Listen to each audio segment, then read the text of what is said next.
Hey, are you ready to go on vacation with us to Ireland? This next video is a recent trip Bennett and I did where we rented a car in Dublin and drove basically the perimeter of the country of Ireland. I think there's some amazing people and places that we visited that you are going to enjoy. So come along with us on a recent trip meeting farmers, fishermen, wool purveyors, musicians and artists, and all kinds of other people. Let's go to Ireland. All right, we are off. Look at how dead the airport is. This is sweet. We're on our way to the Aer Lingus at O'Hare Airport. We're on our way to do a complete circumnavigation. I don't know if that's the right word, but we're going to drive all over Ireland from Dublin, north through Northern Ireland, down, back around. Eat a bunch of fish and potatoes. Let's go.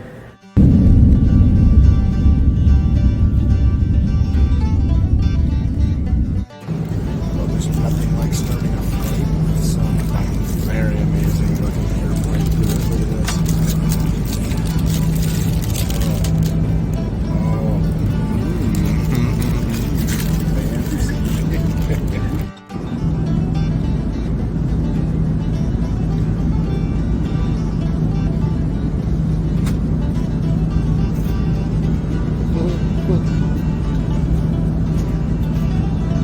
What are you doing?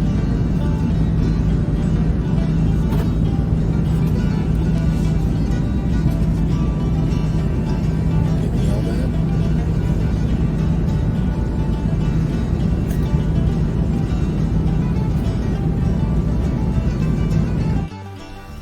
Right, turn power until the skies are light.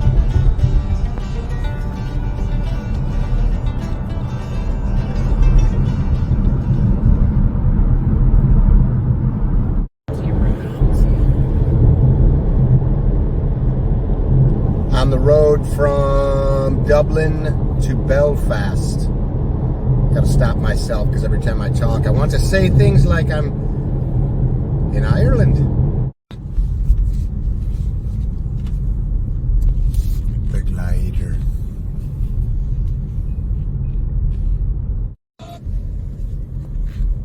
Look at Bill's Bar. Bill's Bar.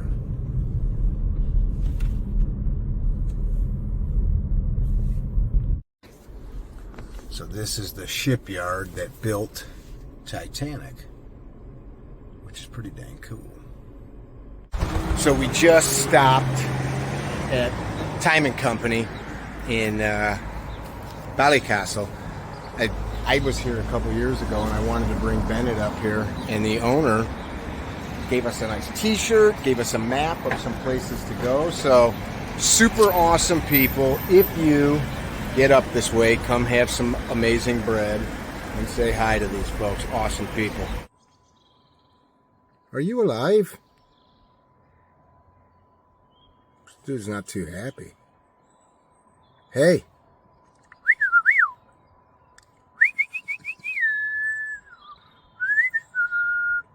Like zero response. Well, hello to ya. Hello to ya. Hi. This is the stuff that I like to see on these road trips. So we're in Northern Ireland, almost to the Giant's Causeway. And I don't know who used to live here, but it's pretty cool to touch it and see it. Long ago. Oh man. Long ago did somebody stop taking care of it. Look at that though. You can still see the axe marks in the beams. That's pretty cool. Look at that. Let's see what's in this one. Wow, there's a fireplace. You can see the fireplace. Looks like one on either side of the of this main room.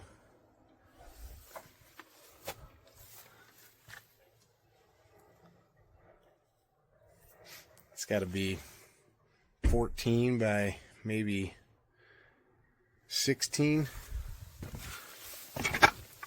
And these walls are 1.5 feet thick.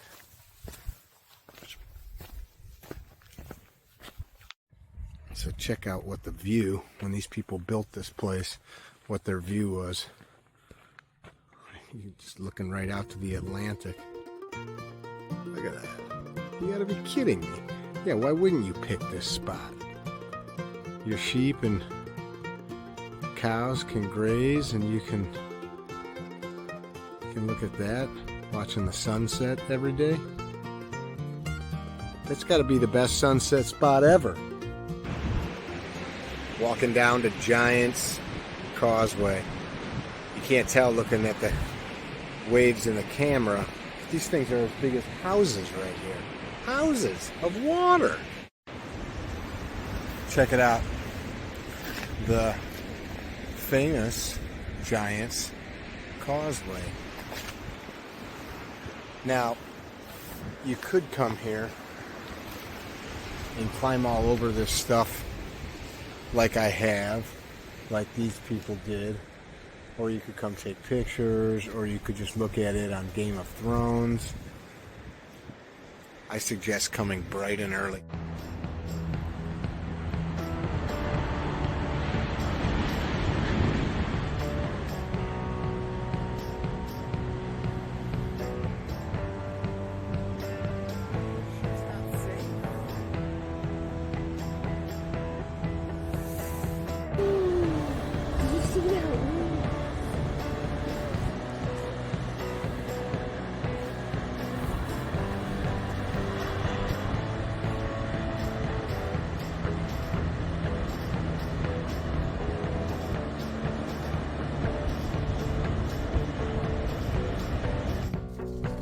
We have arrived to a place that I have been trying to get to for days. Bennett and I just crossed the frickin' country to get to this particular place. We got a new hat. Actually, got two. We got Kane in one.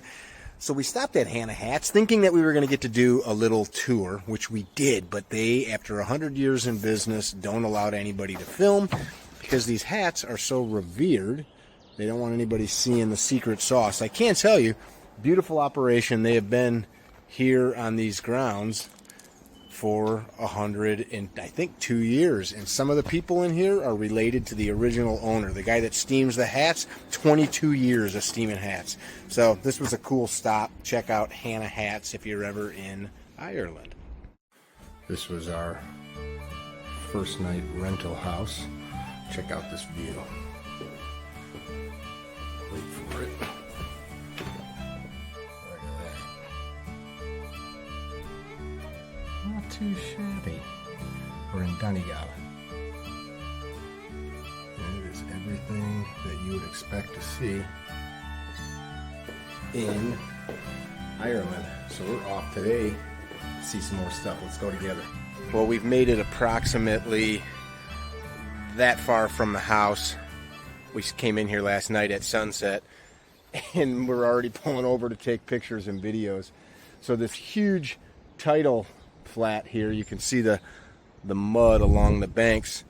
The tide's gone out, and the Atlantic Ocean is just on the other side of these hills. And looking on Google Earth, it's cool. You can see every one of these little peninsulas. They have figured out how to get pasture land on and make the most of this amazing landscape. The air, I've traveled all over. Some of the best smelling air ever. You go to like Washington State or Maine that have tidal areas like this, and it's something similar, except the grass and ground is not like this. It's just freaking amazing.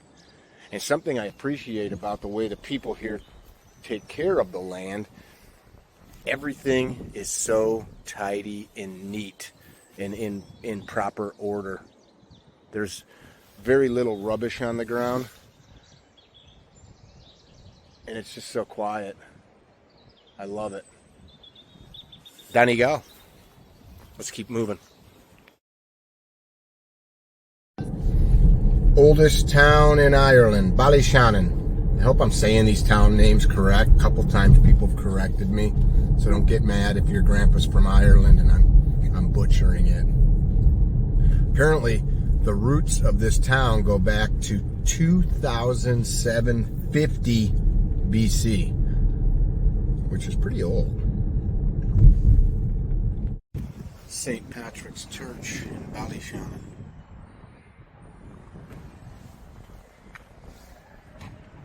Where are we today? We're in Ballyshannon, County Donegal, Northwest of Ireland.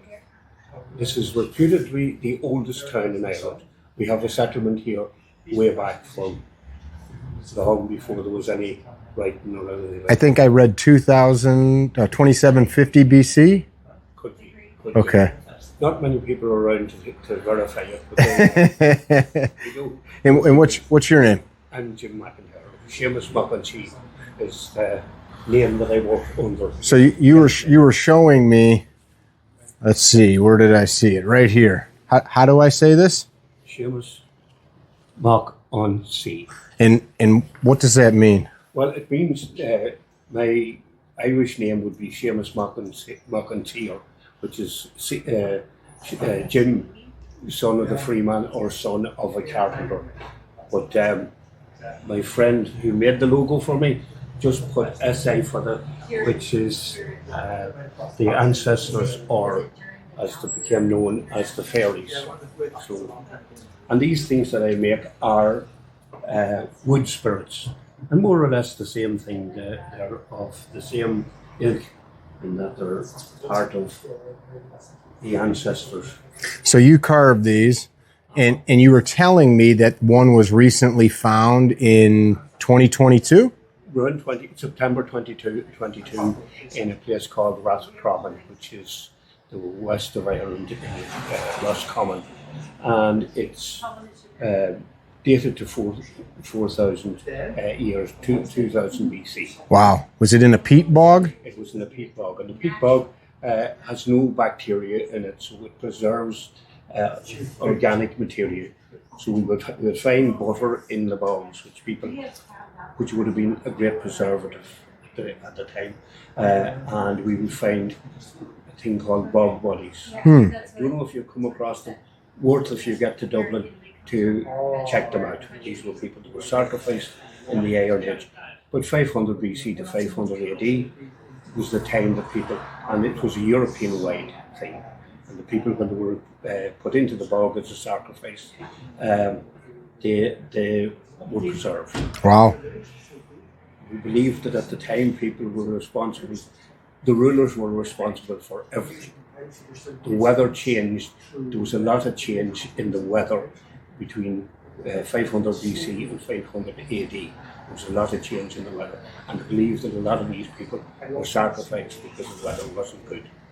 So as we're having the same problem now, we're having change in climate change. We should be able to sacrifice our rulers. That'll be something. You want to get a couple people into the bog. What's the significance of these? Well, you were telling me briefly about it. What is like the meaning behind them? Well, there would be the depicting of the ancestors. People believe I have a little blog on each of them. Things that they were believed. If a girl was getting married and she lived, we say in Ballyshannon, she was moving to the next town, say Donegal town, wherever she was, and people believed at the time that when people died, that their spirit went into the trees. The place would have been forested, and they would have believed that that's where their ancestors was. So when a girl was getting married, the father would take down a limb of the tree, fashion a face on it, and that was where she brought her ancestors with her to look after her in a new home. We found that one of the things was that they were supposed to be displayed above people's head height, so they knew who they were protecting. That was one of the beliefs. This is an interesting fella here. That's a very Scottish- beautiful. He's called the Gilly Doo. And you carved that. I carved this fella. Now he's there's a story a little like Little Red Riding Hood. Her father was a forester, and she was went into the forest and got lost. She couldn't find her way home, and then she heard this voice. It was a very nice voice that she heard. But when she turned around, there was this huge man with a big black beard and huge head of black hair. And instead of having clothes, he was covered in moss and leaves. Wow. And he says, I know where you live. And he brought her out to where she lived. And when she saw the house, he had turned, and she turned to thank him. And he said to her, if ever you're in trouble, ask for the Gilly Doo. So Gilly is somebody who brings people around the forest or shows them where to go fishing or go hunting, and Doo is black. So this was the Gilly Doo. Funny, it's a thing that I only found in recent time. What species of tree is this? This is willow. Willow? Yeah. Beautiful. So it's easy carved. It's easy found. Looks different than the willow that we have at home. Yeah. Tell me about, now I know who this guy is. I'm a big fan of rock music, but I notice all over town we've got stuff. He was born here. So Rory was born here? In, I think, 1947. He died when he was 47. 95, I think he passed. Is that right? Yeah, around that time, yeah. So he was born here, and nobody had ever celebrated his life, or his music certainly, but not his life. And a couple of the lads here that were fans of Rory's decided they would have a Rory festival. And they started a Rory festival about 25 years ago, I think, and it's become very successful. We were surprised. Thousands of people come, right? We have Barry paints these, and then there's a chap from Australia, and he has at least two of the originals of these. He comes every year from Australia.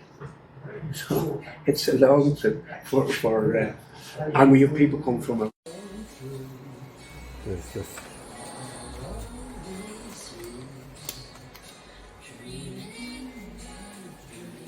so then it was a little pen and I would put in what I was going to.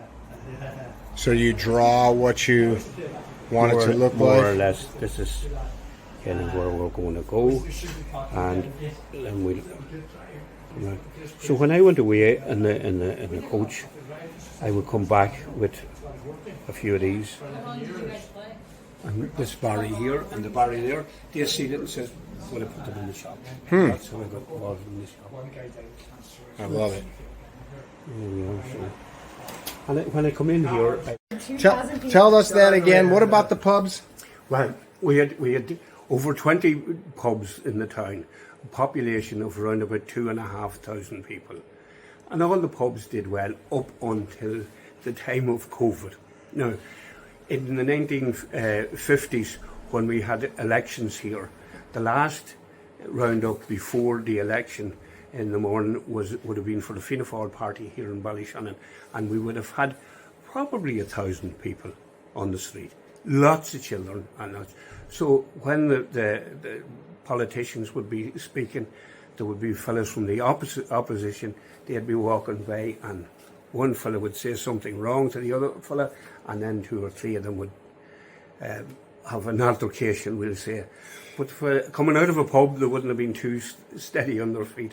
So sometimes when they were trying to hit one another, they'd hit a wall, or they'd hit the man behind, or the woman that was walking by with a child in her arms or something crazy. But of a night there could be two or three of them going on, and you'd be mad to see. As children, you'd be mad to see, and you'd be roaring them on, "Come on, Johnny," and "Come on, Mick," and one fella it was great fun.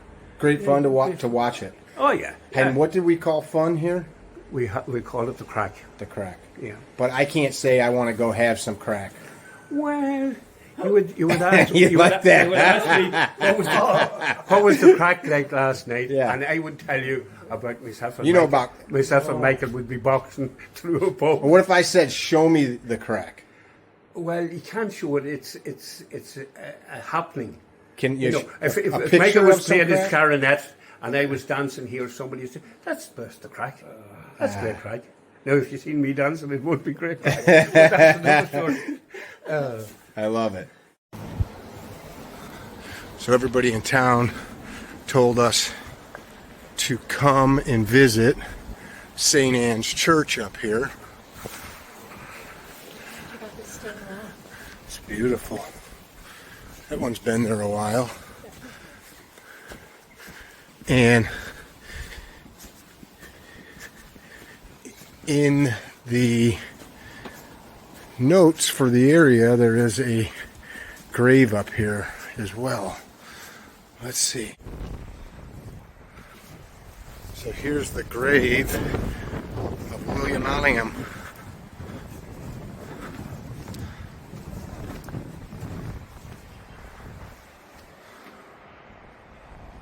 That view is quite amazing. So we'll have to read a little bit more about who William was, but there is his final resting place. Died in London in 1880. I can't read it. It looks like it's wore away, but we'll read. Oh, that's the poet. They have used every square inch of the property as a burial ground. Check this out.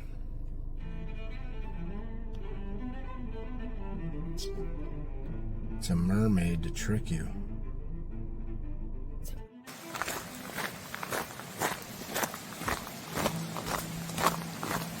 Little rope bridge action.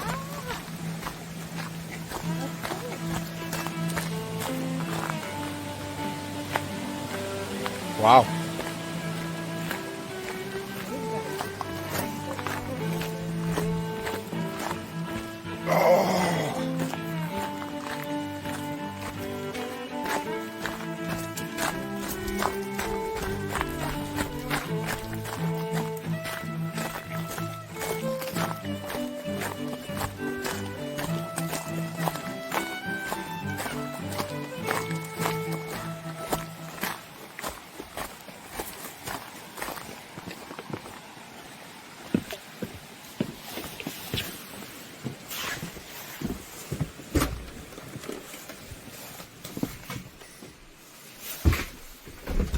Okay, look at this.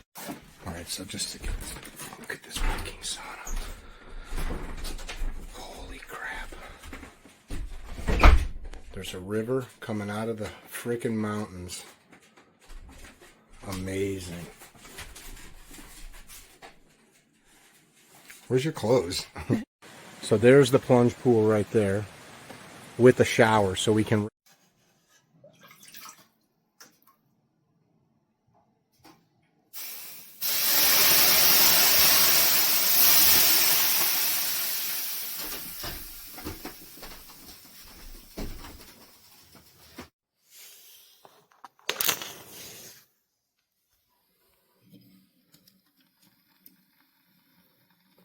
That is how you leave a fireplace.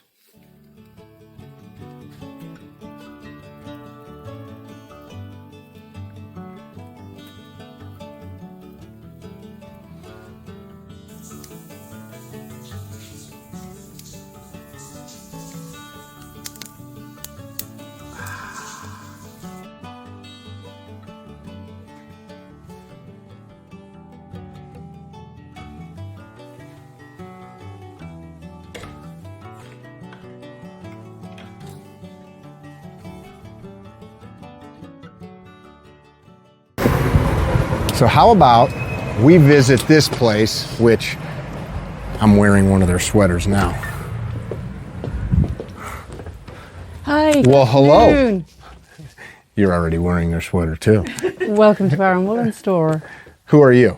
My name's Eileen and we have this store here since the mid-90s. Oh, wow. Longer than I thought. And you're the owner?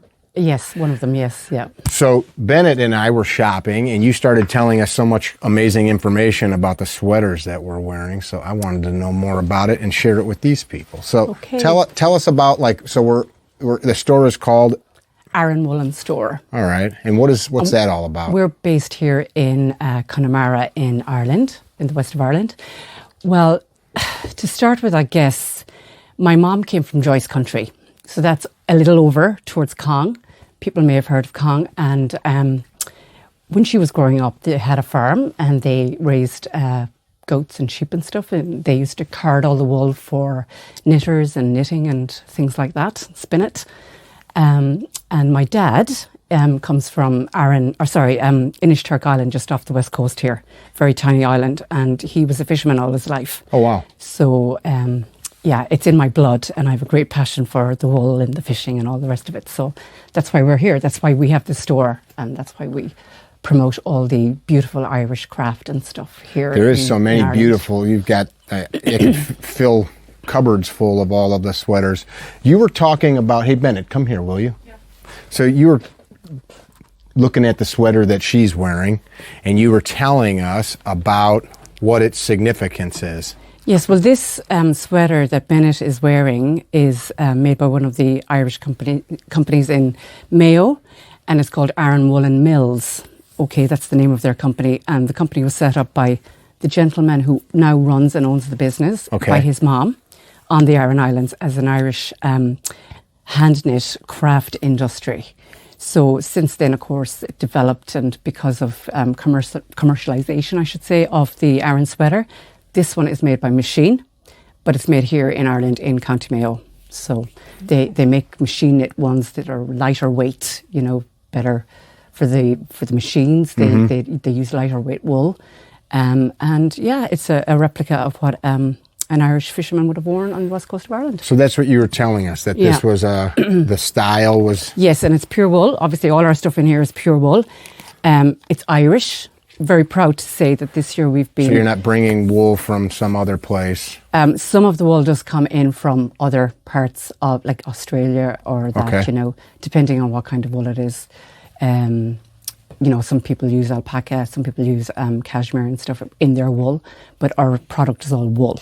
The products that you see, Studio Donegal and all that, that's all wool. For example, this is an Avoca one. We've got Studio Donegal ones from South Donegal as well. This is a Studio Donegal one. That's beautiful. Oh, that's great. They spin their wool and weave everything by hand here. That's all done by hand. Yes, yeah. It's amazing. It's just magnificent. Their stuff is magnificent. If you take care of that, that will last... Completely last you a lifetime, and the next person a lifetime. Yeah. So talk about this fisherman sweater a little bit more. So this is just like if you saw that walking down the street, you'd know that is an Irish sweater. Okay. Yes, yeah. So all the stitches have different significance, and it's listed here on the little card that we have with each sweater of what they are. I see. So the honeycomb being for workers, and you know, the cables and stuff being for safety and good luck. And so when we go to a store in America, for example, and we see a sweater like this stuff is not just here to look a certain way to sell a sweater. It meant something when the Irish were making them. Yeah, exactly. What's the difference between my sweater and the sweater? Well, this one is just a chunkier, heavier sweater. Okay. It's made with a heavier wool. Okay. And a little bit of a different design. Exactly. Lots of Aran. It depends on who makes the sweaters, you know, what company is making them. They will use different designs, you know. It's beautiful. And we have some hand knits down here too. Ooh, hand knits.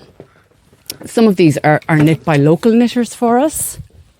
The light's terrible. Oh, beautiful. No, the light's great. You know, so there's that one. There's those ones up there. This is a local person? This lady is local. Some of these are made in Cork and some of them are made in Donegal. Okay. The hand knits. It's depending on where we can get the knitters from. These hats are made locally here in Roundstone. They're all hand knit out of a lady's head. Every single hat is different. Out of her head, meaning that she just knits whatever, fancies it up and puts it together, whatever way she sees. Now, what about the one I'm wearing? The one you're wearing is a Fisherman Out of Ireland brand. So this is the traditional fisherman rib stitch. Okay. They're made in the bogs in the south of Donegal, in the middle of a little bunch of pine trees, and their product is fantastic. It's super. When people from America come here or other countries that are tourists and you see them walking around like as a local and they've got on a sweater like this and a hat like this, and we visited here yesterday, do you know they're a tourist right out of the gate? Not really. Sometimes you can tell. Yeah. Sometimes Could you tell I'm a tourist if I don't talk? Not really. No? No. So I could be from here. You could. All right. You look quite Irish. What's that? You look quite Irish. My grandfather, a great-grandfather, was born in Cork. Oh, great. A great place, yeah. This is a beautiful store. I know that you're building a website. We are. We found you on the internet, so you're listed. So if We people are. visit this part of Ireland, how do they find your store? They love it. We get people that come back here year on year just to come in to buy product and to buy sweaters off us because we buy from Irish companies. We work with Irish crafters. We support Irish crafters as much as we can. If we can get local handmade stuff, we take it and we sell it for them. For example, the Hanna Hats you're looking at here, as you know from yesterday, these are the only caps that are still handmade in Ireland. We watched them doing it. Yeah. It's very neat. So things like that are Why very is important that? to us. Well, people make them on machines as well now. There's nothing wrong with them, but it's just that you get the real tradition in the Hanna hat. You know, it's made as it was before. You know, we also this year we've been accredited as Guaranteed Irish. Oh. So, because, like I said, we deal with lots of different Irish companies. How do I get this? Just regarding the care of the sweater, if you get a stain on something that's light coloured like this or whatever, place a towel underneath the stain, saturate another towel, very wet, and press it down on top of the stain to lift out the stain. So it will just lift out the stain for you. You don't have to wash the whole garment just to remove the stain. And you then said, can just what pat did you it say dry. about antimicrobial? The sweaters, all the wool is antimicrobial, antibacterial and self-cleaning. So to clean it, you can put it outside dry in the air to air clean. All right. Yeah. Once a year, maybe. Once a year, maybe, depending on how much you wear it, you know. So if we you- live in sweaters in Ireland, so we're wearing them a long time. What if do you eventually have to wash it? If you want to, eventually you can wash it. Yes, Okay. you can. Yeah. And tell us about the bag. A tip I give people when they're washing wool sweaters is to measure it before they wash it. So just get a measuring tape, measure under the arm or from the top of the shoulder if it's a raglan sleeve. Measure the sleeve, shoulder to hem, and across the chest. So you know the measurement of the sweater before you wash it. And then pop it into a laundry bag and wash it by hand in the laundry bag in body temperature water. Take it out of the water, squeeze the bag in a towel to get some of the moisture out. Don't over squeeze it because you still need to be able to manipulate the sweater back into shape. So, and then you can give it maybe an extra half an inch or so for drying, to allow for drying, and just dry it flat. Beautiful. Yeah. I love it. Thank you. This extremely tight road. Can you take that, please? It's fucking breathtaking.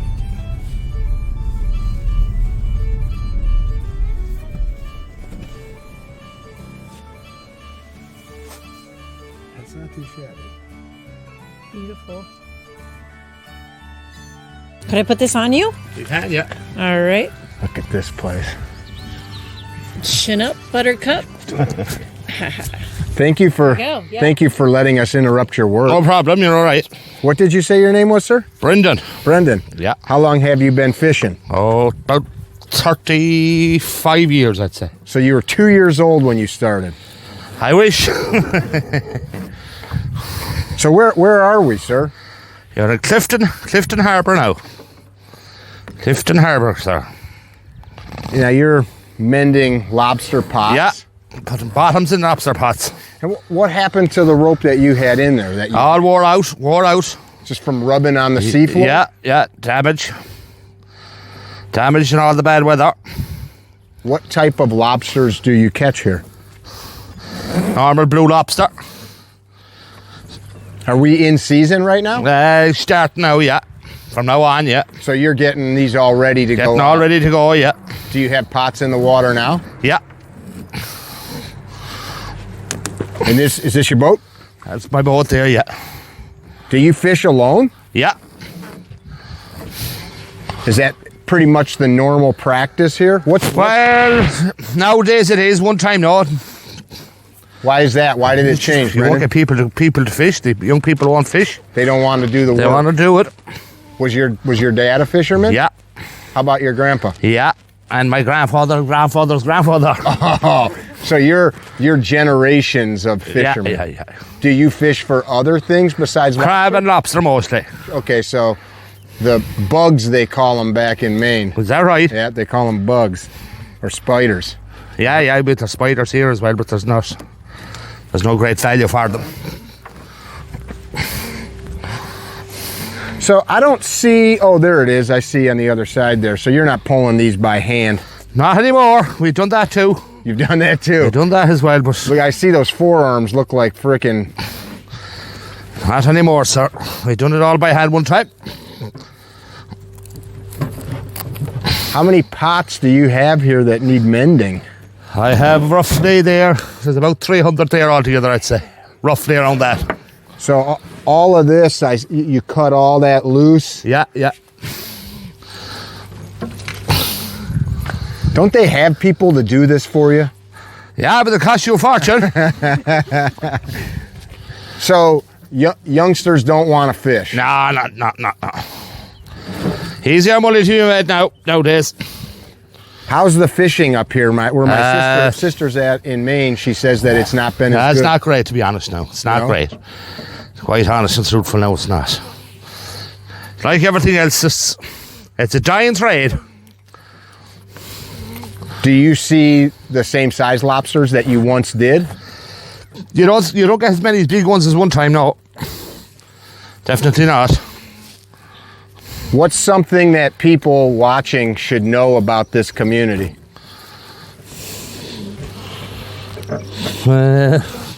It's a kind of a diverse community, we'll say. It's a self-sufficient community. It is a fishing community. Yeah, most of it now, yeah, a lot of it is, yeah. Fishing and tourism most days around here now. Probably like Maine. Yes, sir. Yes, I agree. Have you been to the United States? No, but I have plenty of relations there. Plenty of relations in Boston. Okay. How deep are you fishing with these? These, and they're from 2 fathoms to 20 fathoms. How many meters is a fathom? It's 2 meters in a fathom, 2 roughly. meters in a fathom. Okay. What's this here? Is this like a channel marker? Yeah. How old do you suppose that is? That is about, let's see, about 1850s, 60s. At the same time the pier was built. This pier was built in the famine times as a relief work.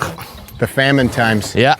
We've been trying to study as much history as we can while we're here. That Nemo's Pier, if you look up Nemo's Pier now, you get a rake of history on it. Nemo, he built a lot of the piers around the west coast of Ireland. Or he engineered them, we'll say. Okay. Okay. Well, we appreciate you taking the time to talk a little No bit, problem, Brendan. no problem, sir. Do you have a way people can find you if they wanted to buy your catch? Yeah.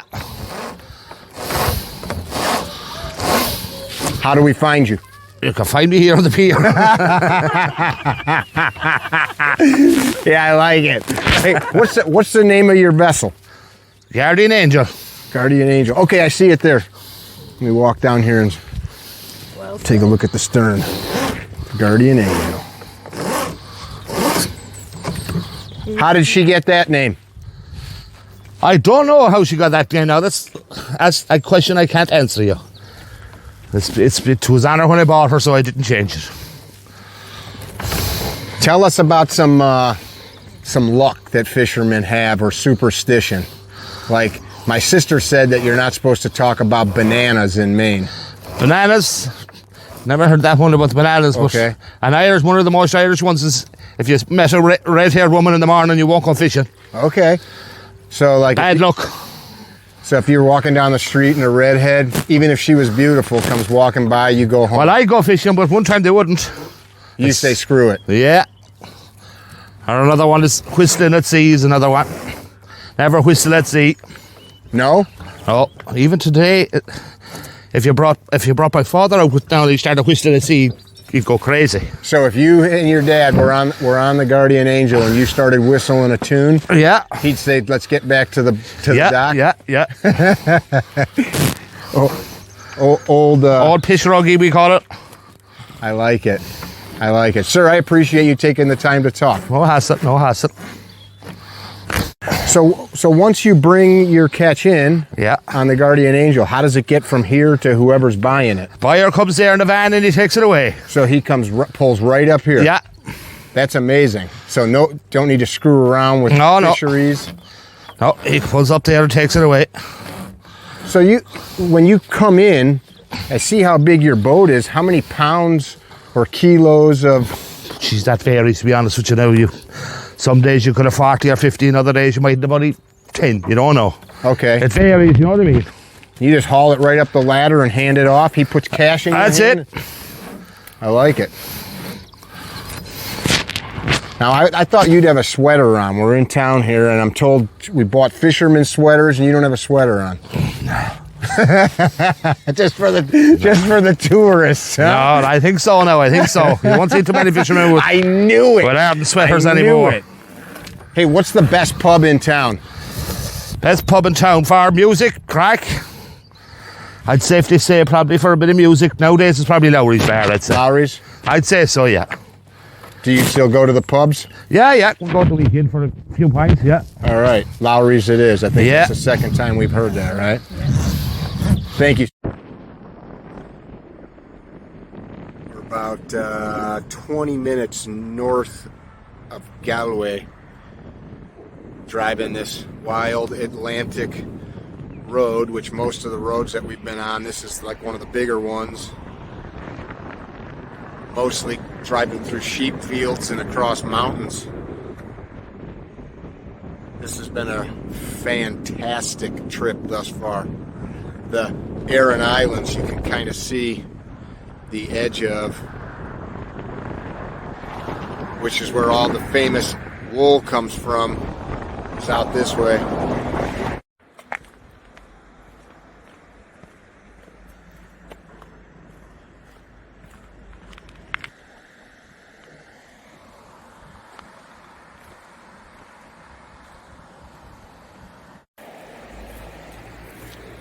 Look at that.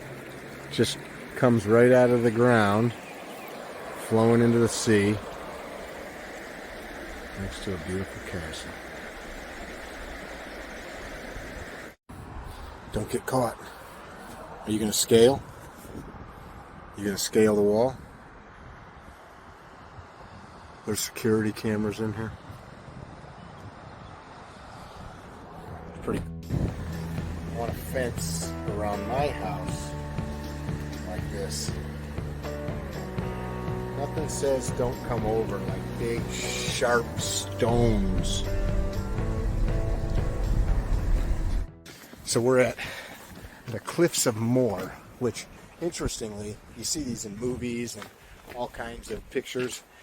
We found out while here, never knew it, a gentleman in the 1960s from the area put together a collective and purchased this land because really it's the only spot to kind of safely view these cliffs, and they're pretty much owned by the community, this property. You pay a few bucks to have access to this beautiful walking path to see them, but had he not purchased them, a German businessman was going to buy it, and then it would have been private, and people like you and us would not be able to come see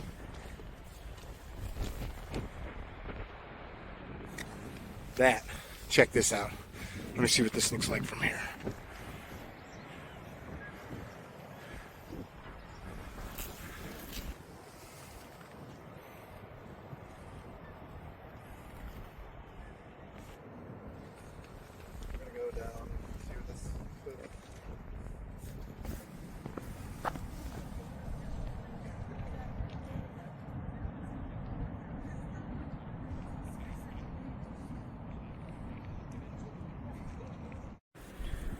So here is why people take this drive. we're not even into what is supposed to be the good bits. You could just stop every 5 or 10 feet and take another picture or another video. It's the Atlantic out there.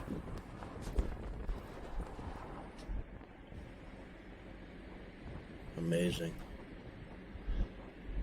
Their cows are famous here for making delicious cream. And I love the cream.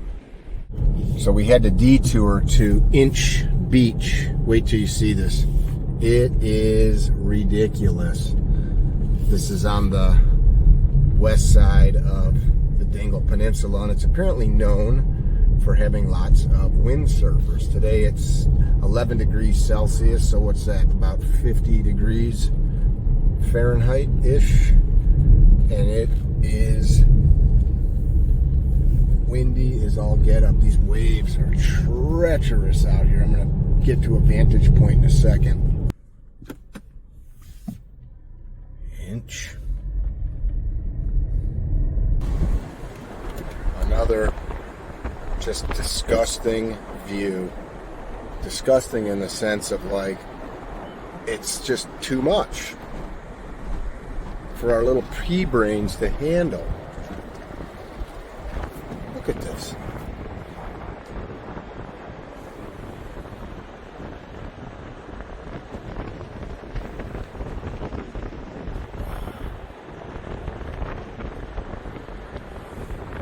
The breeze is actually very nice. It's not too cold.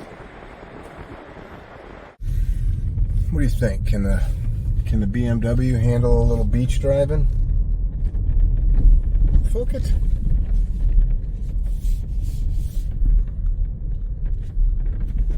There's like sedans out here.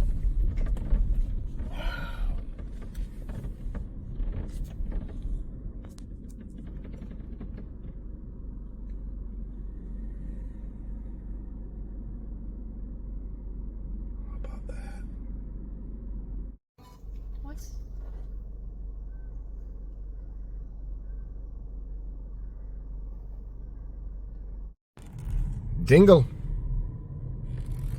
It's a beautiful little town.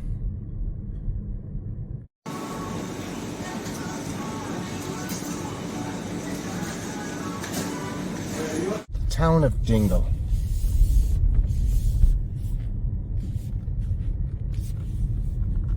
This is where you go to find the pubs. Dingle Pub right there. I bet there's some fine times to be had here. Look at this bridge, baby. So we just left the town of Dingle, where we just were going to stop, see a few things, and head on down the coast here to see this amazing drive. And we stopped in a little coffee shop, and coincidentally, the place that we had intended to go was closed because we're in the low season here in March, and we ended up going to a different coffee shop, which was quite fortuitous for us, because as we sit down, and by the way, it was called the Dingle Bean. There was a nice gentleman there reading the paper, and we sit by him and we begin a conversation, and he's telling us about where he's from and who he is and about the area. He's actually from Cork, which apparently if you're from Cork, according to him, you're the best place, from the best place on planet Earth. He said, you never ask somebody if they're from Cork, because if they're not, you'll make them feel terrible, and if they are, they would have already told you. So that was kind of funny. But he tells us a story. I said, what brought you to Dingle from Cork, where you're from? And he said, a dolphin. And we're like, a dolphin? And he begins to tell us that he's actually quite famous. He doesn't tell us that because he was quite private about it, but his name's Aiden, and there was a dolphin in the town. What was it called? I can't remember right now. The dolphin's name was Fungi. Fungi. Fungi. Yes. So you can Google this, Aiden and Fungi in Dingle, Ireland. And he has a little tiny sailboat, like as big as a pickup truck. And one day he's in the bay, and this dolphin pops up out of the water, and they become friends. And Bennett and I are like, is this guy yanking our chain? Because he's been telling us jokes for the last 5 minutes, and he proceeds to tell us. His face gets really serious. This was 33 years he visited the bay almost daily, every month of the year, and he and this dolphin would play. People took videos. He never videoed it. He never really talked about it. To him, it was a private relationship between him and the sea creature, which he still is dumbfounded ever happened. And people have made YouTube videos of it. And so just this coincidental happening on this trip that we sit down at the same table in the same little coffee shop in the same little town where all of our excursions stopping led us to meet this guy, and we got to hear about this very bizarre and interesting and amazing relationship between a human being and a dolphin. So look that up. Aiden and Fungi from Dingle, Michigan. He wouldn't talk about it on film, and he did not wish to be filmed, but you can see it, and we got to meet the guy. It was pretty dang cool, wasn't it? It was really cool. So we're now headed down the coast. We're on a, and if I'm abusing the words to you Irish people, I'm doing my best. I believe it's Slayhead Drive, which is this crazy Bennett-Shone. This crazily beautiful drive. Now all of a sudden we're staring at the back of a car, but it is some of the most rustic and awe-inspiring scenery that our eyes have ever beheld. You'll see it through the video. Southbound. Perhaps another reason that they say it's the most beautiful place on planet Earth. More prehistoric buildings. So we just passed a prehistoric building site, a ringed fort from 500 BC, and there's more of them up here. Not an archaeologist, but we're just doing some basic reading, and what it looks like is the people that lived here several thousand years ago would create these rings with huts inside. So imagine like a 12, 14 foot tall wall of earth and rocks, and then inside of that they'd have some animals and their huts that they lived in to protect themselves from probably people like us that wanted to steal their food. Crazy. Now we're near another fort site here. We also now are in the historical cottage area of the famine times. So these hillsides apparently are covered by remnants of the cottages from the Great Irish Famine. Pretty nuts. I'm going to let these motorcyclists haul ass past because they want to. You are a fifth generation farmer? Yeah. I'm going to come on this side because the sunlight looks a little better. Fifth generation sheep farmer, yeah. Sheep farmer and ponies. Yeah, and Connemara ponies, yeah. Camara, that's the area that we're we're in here now. Okay. Yeah. They've been indigenous breed to this country. And you were telling me, Steve, that it's really hard to make a living here in Ireland as a farmer. Yeah, well, as a farmer nowadays, if you haven't an outside job, you won't make a living. So why does anybody farm? I guess it's a generational thing, and I guess traditional. And if you're the fifth generation farmer, you don't want to be the farmer to lose touch with the land and to let that go. So it's not just about... No, it's more than it's a way of life. It's generational. Your family, your parents, your grandparents were born in that land. You own that land now. You don't want to be the one to lose out on that land. The land that you farm, was that your grandparents? Yeah, that'd be the fifth generation farmland. Like 5 generations on the same... Yeah, on that part of ground. Wow. So there's more to it than just farming. Like, it's a way of life. It's what you've been brought up with, what we're used to. At it since we're kids. So you're out there working your tail off, raising sheep, raising horses. You've got other people in the area that raise cows for milk, and you said it's just people don't want to pay for the goods for what it actually costs? Yeah, well, we're given a subsidy here to produce below-cost food, which is all good and well. But the problem is our subsidies hasn't gone up since the 80s. The cost of living, cost of everything we're doing has gone up. So is there a co-op of farmers that like go fight with the government and try? Yeah, we have that. And sometimes we get good results, and then sometimes we don't. But unfortunately, even the next round of CAP, the next round of subsidies that's coming into the country is going to be cut by 25%. 25%. Cut the top So they want off, to take what's already a low subsidy. cut it by 25%. How's your taxes here? So like in America, we pay income tax, we pay property tax. Yeah, we pay income tax, property taxes. So are your taxes, would you say, are they high? I suppose everyone that pays tax doesn't want to pay tax. But Sure. I guess, to be fair, they're not extortionate. We'd always consider them high, but not extortionate. Okay. I guess we have to be fair, like, you know. So is there not enough money to make the subsidies worthwhile? The money is there. The money is there. The problem is, if the money that came into the country was just given to the farmers and the farmers alone, I think we'd have more than enough to survive. But it's washed down through government agencies. By the time every department official gets paid, by the time it gets to the farmer, It's just too many people put their hand in and taking some too out. many pull from the pot at the start. Wow. So I ran into a fisherman back in town who you said that you knew, Brendan, and he said the same thing, that he's 5 or 6 generations of fishermen. And it's getting harder for them to survive, and it's just more regulations being put on top of us. Like every year there seems to be new regulations put on the fishermen and the farmers, and it's just no compensation for them regulations. They make it harder to reach the end goal without any compensation. So government's the same wherever you go. Yeah. People in America say, oh, it's better in Europe. They've got, better this or that. And I hear people say, There's a great saying, I guess, far away hills look green. say that again? Far away hills look green. Ah, yeah, they do.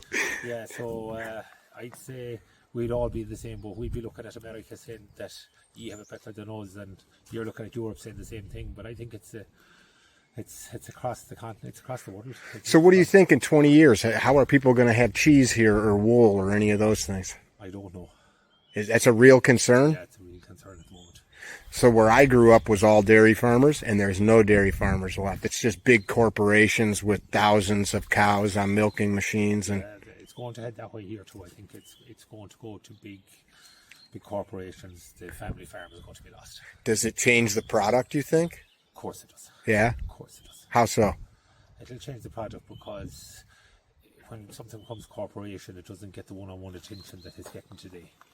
Like every farmer, like a farmer that's farming, if you had 10 farmers in an area farming 200 sheep each, well, they're minding them to the best of their ability, and they're concentrating on low numbers and giving the best quality of care they can.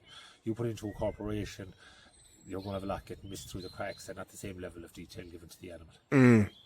So the cheese, the milk, the eggs, the meat, it's all not as good, you're saying? You're not going to have the same end product because they're not going to be the same level of care put into it. I agree. Even with stuff like the wool I just bought in town, as soon as corporations start doing it, it's never the same. Never the same. Never the same.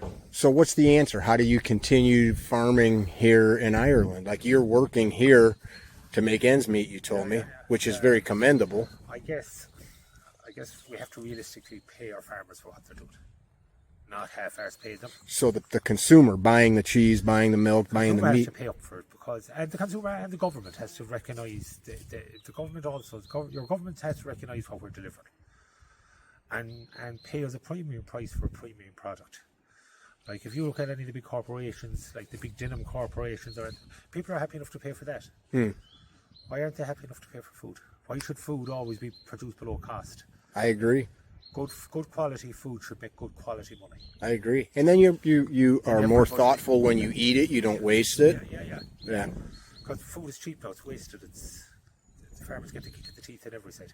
What is something that people that watch this video should know about this part of Ireland that they never would think of or don't know? We're producing meat and wool in probably one of the harshest climates in the world. Really? Yeah, it's probably one of the harshest climates on the side of them hills. We farm on the side of mountains. Our sheep is reared up there, and we're producing a high quality meat for low quality money. Okay. Well, hopefully we can fix it. Hopefully. Yeah. Hopefully. Thank you, Steve. I appreciate you. We stopped to visit a church here south of Dingle. It is very windy down here off this coast. Beautiful building. Looks like it was built in 1874. Check out the inside.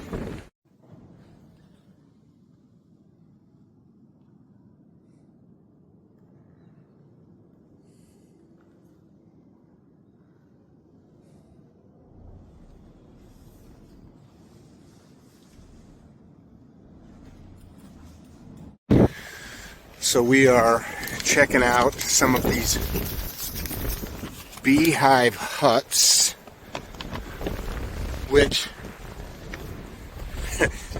the ancients built looking at this coast, which makes some sense.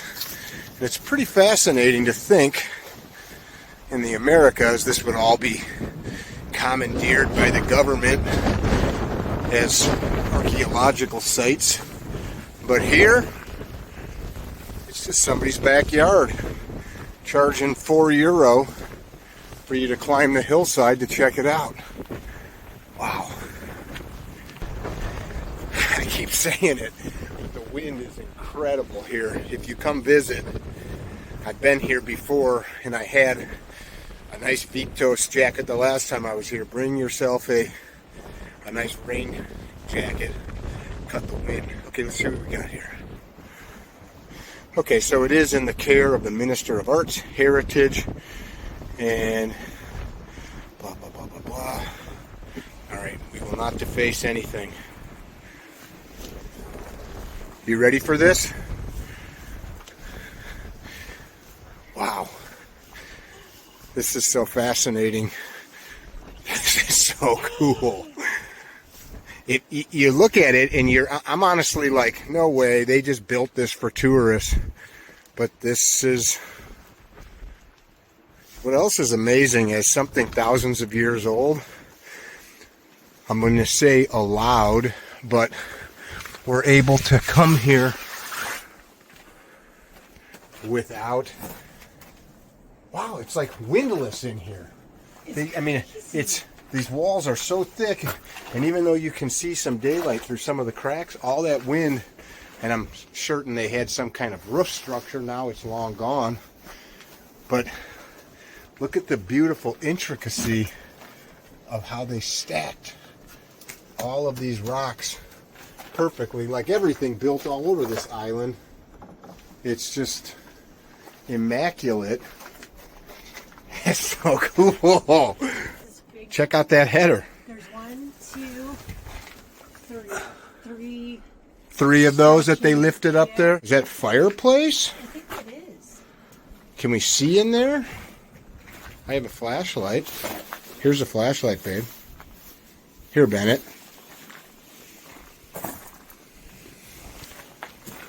People made babies in here. Raised babies. Slept. Yeah, I think so. Dreamt. I'm willing to climb in there. Let me do it. Okay. Switch. Give me the light. It's breathing into the next hut that we were just in. So I wonder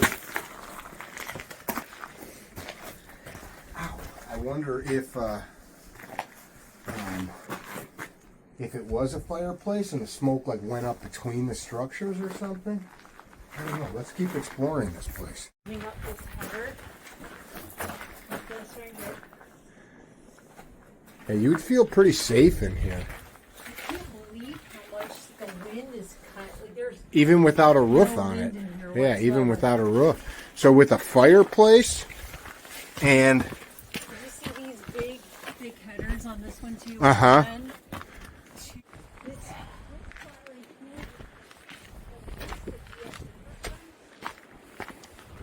I think this one has a roof. Babe, this one is all closed in. wow. Oh my goodness. Wow. So basically we're in an igloo This made there's of rock. No wind at all. So if you had some type of door, you would be completely protected in here. This is amazing. It is. Just like an igloo, so they just start creeping the stones in a little and a little and a little.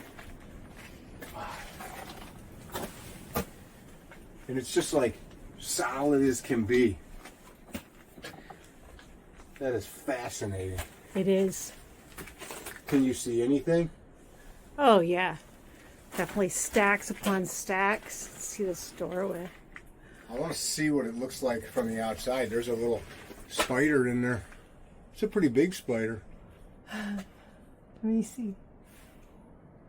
He feels protected up there. So now we're up on top. First of all, the views don't get any worse anywhere you go. So here's looking down. What we're guessing is a fireplace, but we could be totally wrong. We don't know nothing about this shit. They are, so it looks like they have allowed a little area for us to view these, but then there's all kinds of structure dotting the landscape. And this is the one that the whole roof is still intact.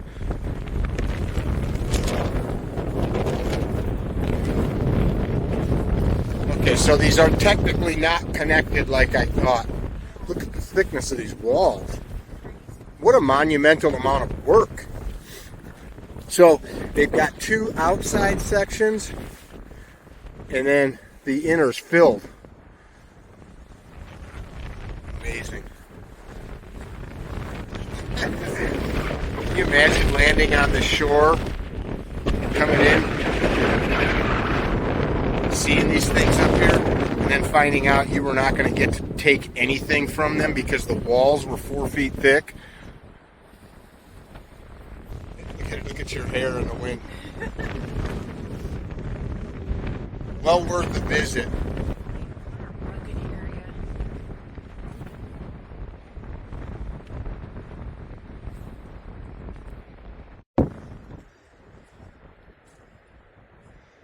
Don't get bit. What do you see in there? A bunch of moss and rocks. It's pretty low. It doesn't go back too far. Actually. She's going for it. Oh, it goes back pretty far, actually. Does it? Yeah. Could you get in there? No. It's kind of, some of the rocks have fallen down. Oh, it's falling down. But you can see pretty far back on this side over here. You can look to the left. Yeah. Let me take them in there with the flashlight. Probably goes back to about right here. You can see. Let's take you guys in here. Here, let me. Are you gonna take? I'll do it. I'll just take them in. Okay. Let me turn my light on here. Sweet Surefire light. Oh yeah. You can see where it's caved in. So maybe I wonder if it was kind of like, you know how rabbits have escape routes, or a groundhog has like an escape route out of their burrow. Okay. I wonder. So maybe at one time. Maybe it came through. Yeah. Maybe it did. Well, we're going to be seeing the archaeologist later. We'll have to ask I wanna questions. know, yeah. These are fascinating. Have any of you guys ever visited this place? Let us know in the comments. So far, this trip has been worth every minute and penny. Just make sure you take you a travel partner like that. May I see the flashlight? Yeah, you're going to go in that one too? Yeah. Can't always have certain things with you on trips, but I always have my Surefires with me. Yeah, this may have done the same thing. Caved No, in. Maybe it were just like little spots. This is like 12 feet wide. It's protected or something. Bennett just saw something interesting here. I don't know how modern it is or how old it is, but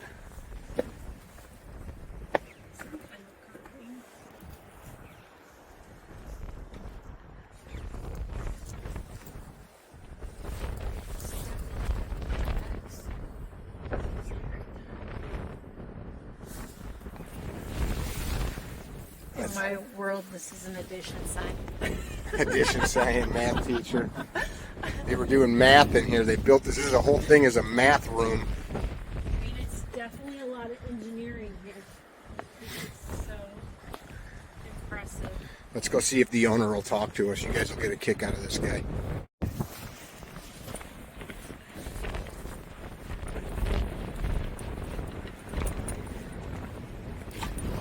Michael, what can you tell us about all of that? Did you grow up here? Well, I spent most my life in England. England? Are you Irish? Yeah, 40 years. Born here? On this property? Yep. So that was your backyard when you were a boy? Yes. Did you ever hear ghosts up there? I wouldn't be left here. I was told there was ghosts seen there, so I would be left there. I was seen them, which be small, they're very small feet. I don't know. I didn't see it. Did you see little people? Somebody So we're in Ireland and you got a New York Yankees hat on. gave it to me. Some yank gave it to me. I appreciate you. What can you tell us that's special about this place? You're right. I don't know. It's just there for years and years, and a lot of people do enjoy looking at it. You are a sheep herder too? Have a sheep farm here. And we've that land around here, poor land, very poor land. Poor? Poor land for sheep and everything. There's not good grazing? That's right. So do you have to supplement their food with, We have to buy it. you have to buy the food? Grain, everything. Okay. Well, we appreciate you working so hard. Thank you for... I'm retired now, thanks be to God. My work is done. You got beautiful hair under that I hat. have time. Look at that. Michael, what was your last name? Carney. How do you spell it? K-E-A-R-N-E-Y. Carney. Oh, Kearney. Michael, have a good day. God bless you. Same to you guys. Thank you, Michael.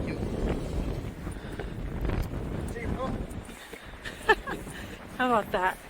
Another Michael. That was cool. How about Michael that? Kearney. Michael? He's been here his whole life, but he went to England for a bit. That was the good stuff right there. That's why you don't take tour buses and you actually go drive around and see stuff. Of course, anybody that can come here can stop there and see this guy, and we're in kind of a very touristy location. But if you look around, it ain't an amusement park or something like that. We're in a real place where this guy is out here making a living on the land that his family had. It's crazy. I love it.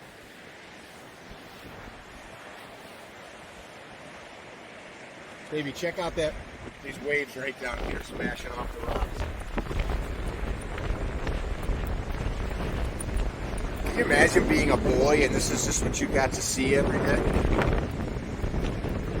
It's amazing.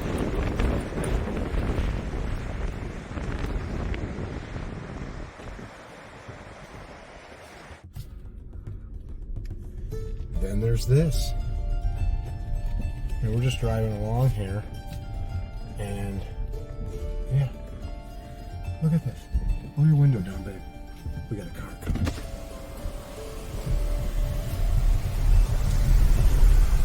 Some mountain spring water right there. That's incredible. Did you get that?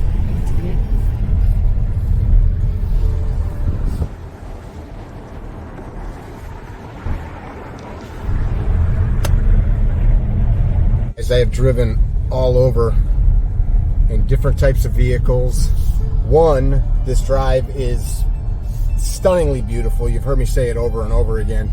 This driving's also not for the faint of heart. Not saying I'm some amazing driver. First of all, the Irish people, seriously good drivers. I've been to places where people are not seriously good drivers. Here, these people are used to these very narrow roads. They have very good etiquette and care when it comes to dealing with these tight corners.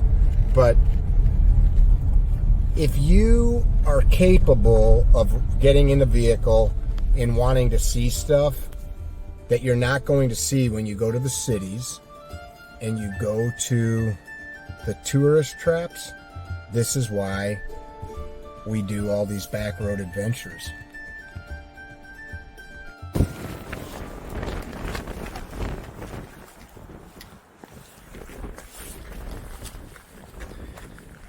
Bennett!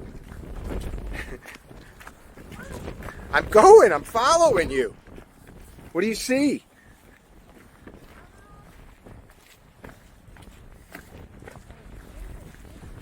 Oh my gosh. Let's see what this says. Our windows.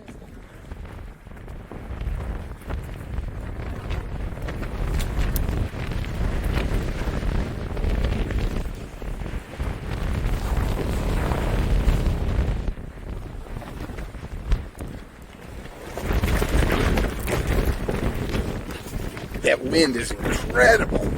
Whew. So apparently, one of the Star Wars films has some footage from this section of beach.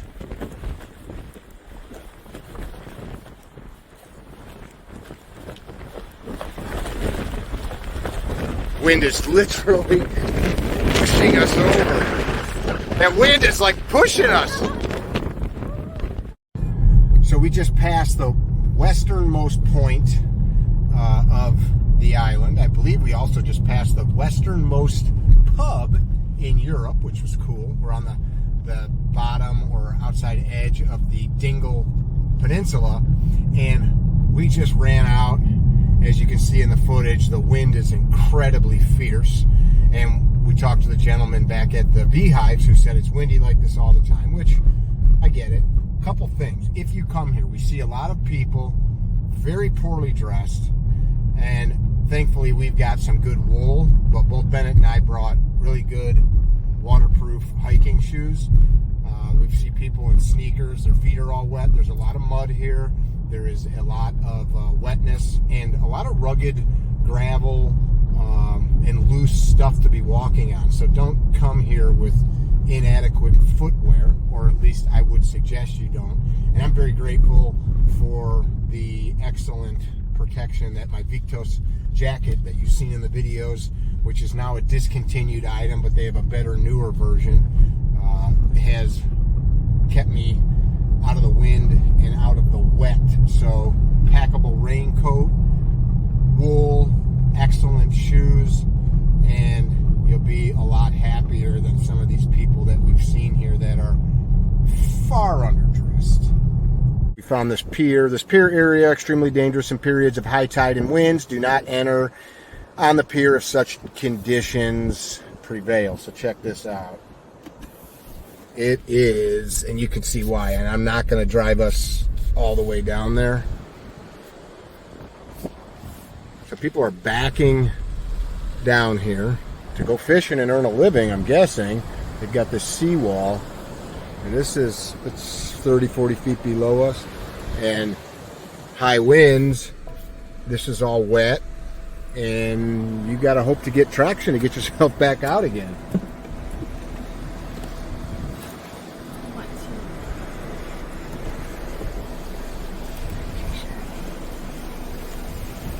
Holy shit. Well, hello there. Hello. How are you? Hey Google, how much soda bread and butter is too much?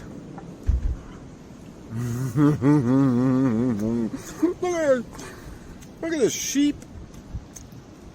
Sheep dogs. Where'd he go? Somewhere back there. Rainbows.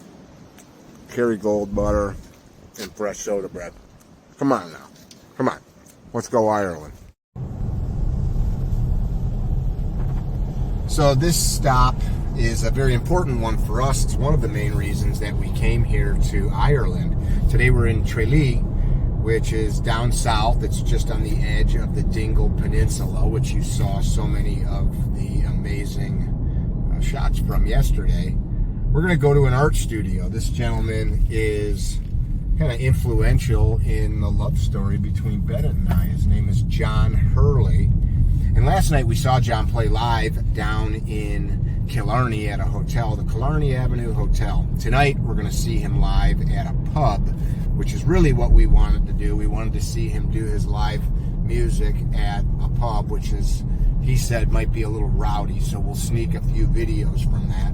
But we're going to introduce you to him now in the quiet of his art studio and show you some of his art and see if he will share a little bit about himself. Let's go.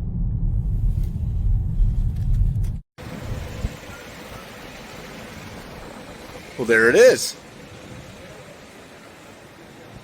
You ready? I'm ready. All right. Let's go. Let's go. Hello. So we're at John Hurley Studios.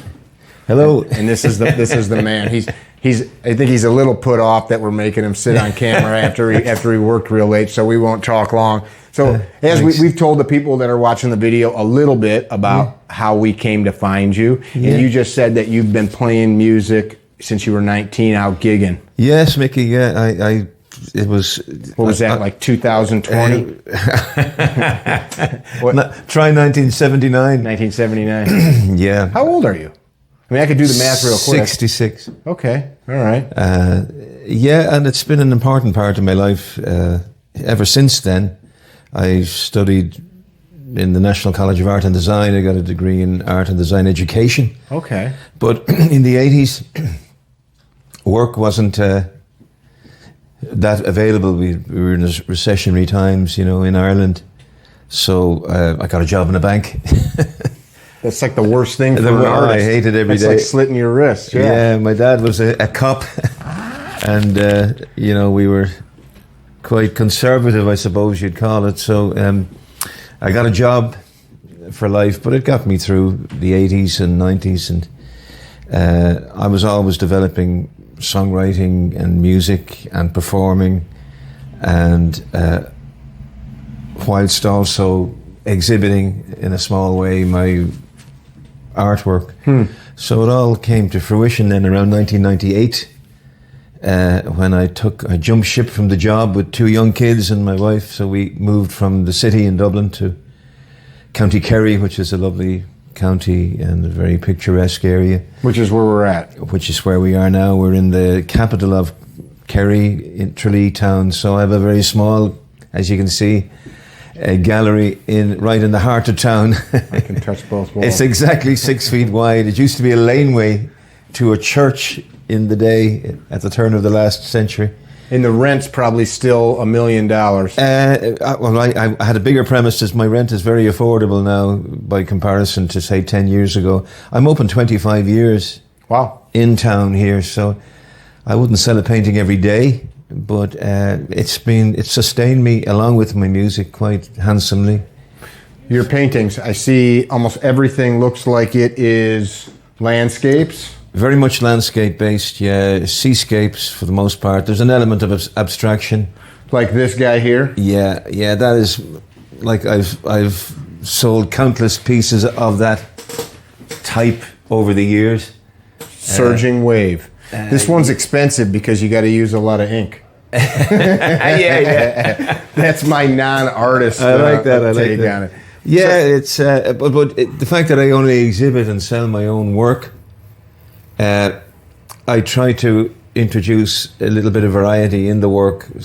Sometimes I feel I'm compromising my creativity and maybe have become a shopkeeper. What do you mean? You're at times compromising it to create stuff that people will buy? Will possibly buy, yeah. Versus, like like last year I sold about 50 pieces from here. So they'd be anything from a small postcard-sized painting to a large piece, such as that. It's a commission I'm working on. Oh, that's cool. Yeah. Let me see the camera real quick. This one's going to be super expensive because there's a lot of paint on that. A lot of ink. Yeah.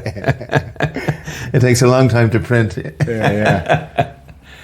But So that's kind of like in music where people create like trash, not calling it art trash, but like pop because they know it'll sell. Well, that's true. Yeah, but sometimes, people who buy my work, I get a lot of repeat custom, thankfully, and they don't see that I've compromised. I suppose when you set parameters up, you can be creative within those parameters, if you know what I mean. But you feel it. I do feel it a bit, yeah. Even my daughter keeps saying to me, look, go back to your original. Is this more of... Yeah, very much original, yes. So would you say that something like this or this lighthouse? Yeah, it would be in some way maybe a little bit derivative. There's elements of what my techniques, I have different techniques, a lot of watercolor type techniques I use. Would that be like this guy? Yeah, that'd be more me, more abstract, more intuitive. I'm not forcing myself into a representational space. But having said that, when you're trying to exist here on the high street or the main street, it's important to give to have some kind of variety. Bennett Bennett is an artist and teacher. I didn't realize that, Bennett. What kind of questions as a professional artist would you ask? Because I'm a neophyte. I don't know anything about art. You'll fit right in in here with me. I often say I don't know what I'm doing, you know. But I think that's a good thing, even musically. If you're conscious of what you're doing, you're in a different space. Do you know what I mean? I think if you're free, you're not. It's almost time stands still. Yes. And your best work comes out. I would think, whether it's music or the flow state, painting, the flow state. The flow, very the true. Magic. A little bit of magic happens, and you don't know where it's come from, and you try to get it again, and try to rediscover it, and it's gone. Now there's another. You go into another process to try and rediscover it, and sometimes it does happen. The more you practice, I suppose, the better chance you have of recovering that. What's wrong? So can somebody purchase your art offline, or do they have to come into the studio? Well, I have a website. I rarely sell pieces directly. Although it does start the conversation. Someone might say a piece that's sold online. Is this, do you have something like that? And it normally gets the conversation going. And I would just, with modern technology, as you know, you just snap, crop and send. And it's amazing from that point of view. But like I post work, or I courier work all over the world, and have done everywhere, from St. Petersburg to New York. Somebody watching this here could contact you through your website. Yes, contact me and get the conversation going. There is work available online, but my most current work would be, I would just start a conversation and send a couple of images, a few options, price points, and happily. We're going to come see you play music later, and we'll try to grab a video clip, but we will probably be too loud to speak. So tell people about your music a little bit. Who's your favorite musical influences? Yeah, growing up, I was hugely influenced by folk music, in particular Irish folk music, like the Chieftains, groups called Planksty, Bothy Band, Christy Moore type musicians, some English folk musicians as well, and then the classic James Taylors, the Paul Simons, fabulous players, So again, I'm an acoustic player, performing just with one instrument and a vocal. So I'm influenced by people who do it very well, the likes of John Prine, John Hyatt, Randy Newman. They're classic players, and there's some good people here. The Paul Brady's, this world, they're Irish guys who'd be really they'd be influential to me as well. Who's your favorite rocker? Rocker, God, who? Gosh, I'm not a rocker. Funny enough, I don't know. You were doing some fret work last night. Come on. I'm probably getting lost. No, I'm an acoustic musician. I'm not a rocker at all. Okay, fair enough. A friend of mine does Thin Lizzy. That's an Irish band. There we go. Yeah. I never saw them live, although you spoke about Rory Gallagher. I saw him live in Dublin. How was that? 79. Was it amazing? It was, yeah. He died shortly after, I think, but it was unique. But it's not my thing, I love blues, but I love acoustic blues, like Muddy Water type stuff, whereas Rory Gallagher's electric blues, to me, it's a mess, That's shit. We're out of here. Yeah. No, I get it. Do you know what I mean? I get it. We look forward to seeing you tonight. I appreciate you taking the time to share some of your work here. Well, thanks for the invitation, Mickey and Bennett. How do people find you online? I have a website called hurleyscapes.com, and it's open for a number of years, and a little bit of background, and there's work available. Plenty of work that has been sold. There's also work available for sale. So Lovely. Thank you, sir.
Thanks for making it, Ben.